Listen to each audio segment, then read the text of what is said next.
Kami po, magandang hapon po sa ating lahat mga ma'am sir. Dito tayo sa Paniki, Tarlac. May titingnan tayo dito. House in lot na dating ginawang bahay pasyalan. Binibenta na ngayon. May sukat na 1,039 square meter. May bahay, 2 kwarto. Tapos may mga kwartong maliliit sa likod. Kasi ito, malapit na po yan yung MacArthur Highway. Ilang minuto? MacArthur? Mga 300 meters na lang daw yung MacArthur natin dyan. Napakalapit pala.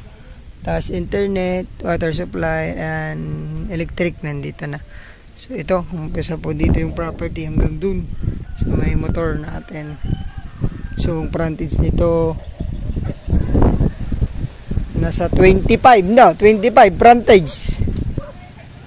25 mga 25 pataas, 20 to 30 Oo, nasa 30 pataas. Ito, 30 pataas yung frontage nito. So nakabakod siya. Pasukin natin. Tapos yung pagpasok natin, may gate naman. Tapos ito entrance. Tapos ito yung bahay, 2 kwartong maluluwang, makakasilaw.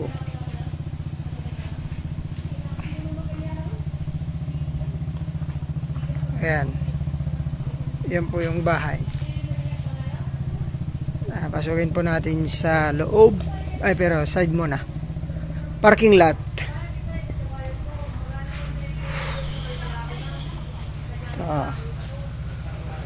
May aircon,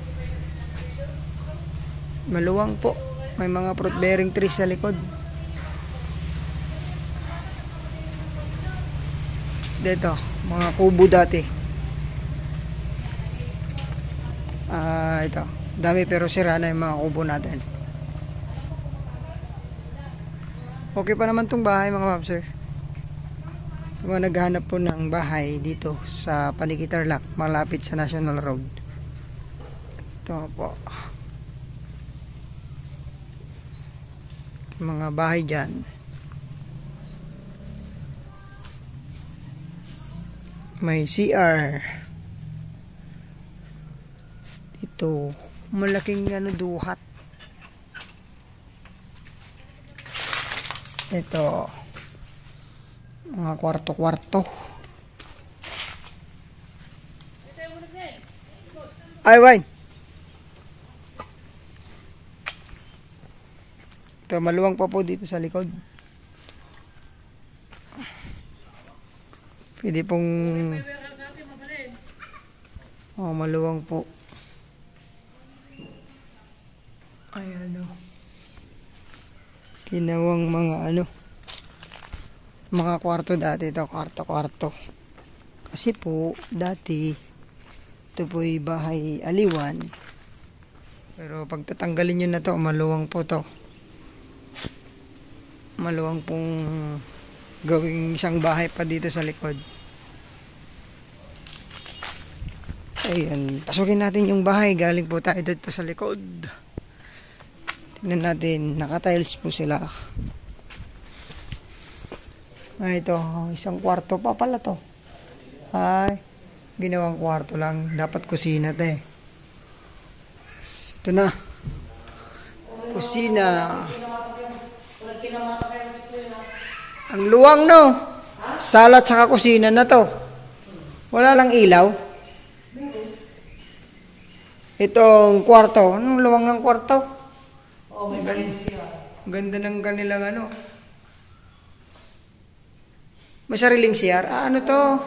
Tawag dito? Maluwang na Ito may sariling CR.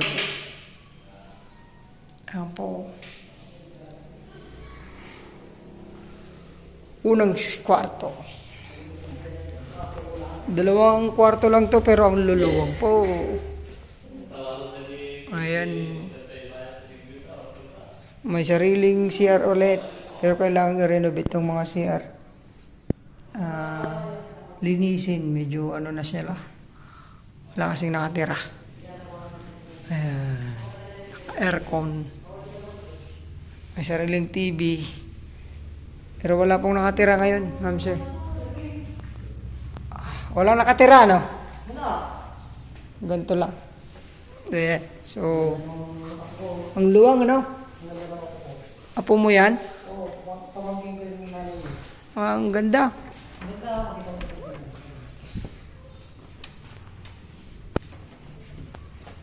Pero kung warehouse, pwede mong gawin warehouse to. Oh, pwede, no? Oo. Kung gusto mo pati yan sa kabila. Binibenta ba? Oo, binibenta mo yun. Ayan. So, 1,039 square meter. Magkano price, sir? 3.5. No. 3.5 million. Sagot niya ang capital gains. Try na lang natin makipag-negotiate baka sakaling makatawad pa tayo. Ayan, dito po yung right side ng property. 3.5 lang. Pwede na po. Maganda. Kunting ayos lang sa likod. Pagbabaklasin yung mga kubo doon. Ayan. So, thank you po. God bless po sa ating lahat.